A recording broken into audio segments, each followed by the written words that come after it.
Hello and welcome to Moments Almanac for June 4th, 2026. On this day in 1940, as Europe stood under the shadow of war, Winston Churchill rose before Parliament and delivered one of the most memorable speeches of the 20th century. The evacuation of Dunkirk had rescued hundreds of thousands of soldiers, but Britain still faced an uncertain future. Churchill spoke words that have echoed across generations. We shall fight in France. We shall fight on the seas and oceans. We shall fight with growing confidence and growing strength in the air. We shall defend our island, whatever the cost may be. We shall fight on the beaches.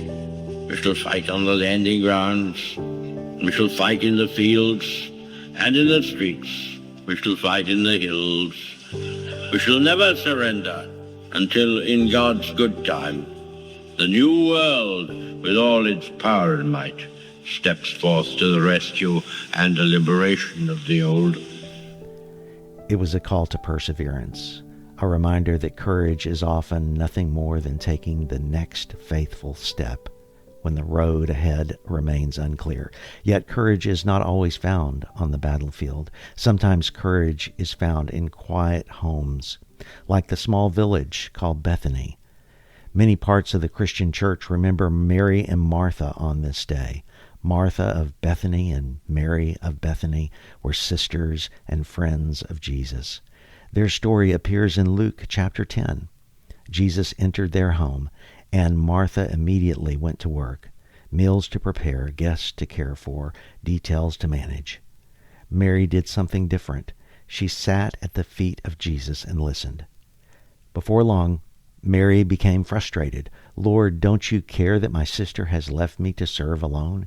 And Jesus gently replied, "Martha, Martha, you are worried and upset about many things, but one thing is necessary. Mary has made the right choice, and it will not be taken away from her." It's one of the most tender moments in the Gospels.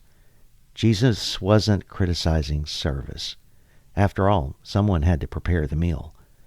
But he was reminding Martha and reminding us that our work for God should never replace our time with God.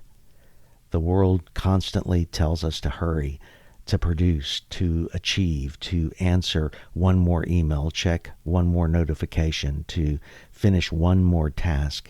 But Jesus invites us to sit before we stand, to listen before we speak, to receive before we accomplish.